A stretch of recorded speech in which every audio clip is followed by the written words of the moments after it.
লোকসভা নির্বাচনের দিনক্ষণ ঘোষণা হতেই ময়দানে নেমেছে বিভিন্ন রাজনৈতিক দল। তেমনি এদিন শনিবার বেলা 11টা নাগাদ কালনার চকবাজারে প্রচারে এসে চাষিদের দুর্দশার কথা তুলে ধরলেন বর্ধমান পূর্ব লোকসভা কেন্দ্রের বাম প্রার্থী নীরব খা। এদিন প্রচারের পাশাপাশি সমস্ত ক্রেতা বিক্রেতা সকলের সাথেই কথা বলেন বাম প্রার্থী। বাজারে ভিড় না থাকার কারণ স্বরূপ মানুষের হাতে পয়সা না থাকার বিষয়টিকে তুলে ধরেন তিনি। একই সাথে তিনি বলেন, গত 12 থেকে 13 বছর আগে মানুষের হাতে পয়সা ছিল বাম সরকারের আমলে। এই সরকারের আমলে তা নেই, সেই কারণেই বাজার ফাঁকা।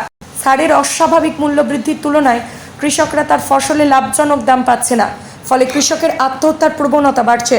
জনতা জনার্দন আমাদের আশীর্বাদ করলে আমরা সেই বিষয়গুলি তুলে ধরব সংসদে। শনিবার তীব্র গরমে প্রচারে এসে এমনই জানালেন বাম প্রার্থী নীরব খা।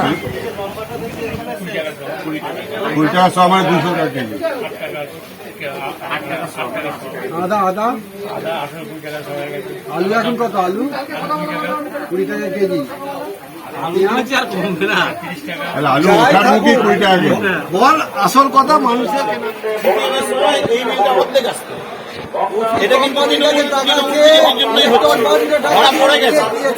এরপরে পিএম কেয়ার আসছে, আবার চক বাজারে। এখানে এসে কি দেখলেন? কি প্রচার? মানুষের মধ্যে উদ্দীপনা যথেষ্ট রয়েছে এবং মানুষ তার প্রতিদিনের যে অভিজ্ঞতা, সেই অভিজ্ঞতার নিরিখেই সে বুঝতে পারছে যে এই সরকার থাকলে তার ব্যবসায়িক যে হাল, সে হাল আরও খারাপ হবে। এক্ষুনি কথা হচ্ছিল একজনের সঙ্গে সেই নিয়ে। তো মানুষের যথেষ্ট অভিজ্ঞতা হয়েছে এই 12-13 বছরে, ফলে মানুষ বামফ্রন্টকে চাইছে। বাজারে দোকানদারদের সাথে কথা বলে কি বুঝলেন?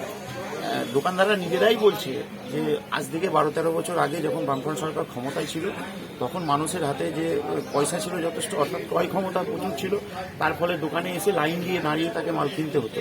কিন্তু আজকে সেই অবস্থার পরিবর্তন ঘটেছে, দোকানে কোনো খদ্দের নেই, অথচ হচ্ছে যে চাষি তার যে সবজি তার দাম পাচ্ছে না।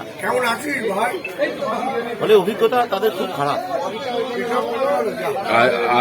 আর আগামীতে আপনার প্রচারের বিষয়টা আর কি কি থাকবে? আপনি কোন কোন জায়গায় যাবেন, কি তুলে ধরবেন মানুষ কাছে, কৃষকদের কাছে? যে দাম কমে যাচ্ছে, তাদের কাছে আপনারা কি প্রশ্ন নিয়ে যাবেন, কি কি নিয়ে যাবেন? তাদের কাছে যাব। দেখুন, কৃষকদের ক্ষেত্রে যেটা সমস্যা দাঁড়িয়েছে, তাদের গ্রামগঞ্জে যেটা ঘুরে দেখলাম, সেটা হচ্ছে যে তাদের যে সারের দাম, সেই সারের দামটা এত পরিমাণ বাড়িয়েছে, অথচ তারা ফসলের দাম পাচ্ছে না। ফলে কৃষকদের মধ্যে যে একটা আত্মহত্যার বিষয়টা প্রচুর বেড়েছে আগের থেকে, আগে যেটা বামফ্রন্ট সরকারের সময় ছিল না।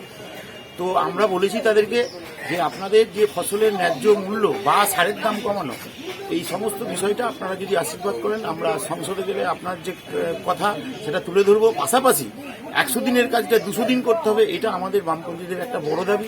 এবং দৈনিক মজুরি 600 টাকা করতে হবে, কারণ মানুষের হাতে পয়সা ছাড়া কখনো বাজার চাঙ্গা হবে না। খেলা থেকে বিনোদন, রাজনীতি থেকে ভ্রমণ, সব রকমের খবর দেখতে চোখ রাখুন নিউজ প্রাইম টাইমসের ফেসবুক পেজ, ইনস্টাগ্রাম এবং ইউটিউব চ্যানেলে।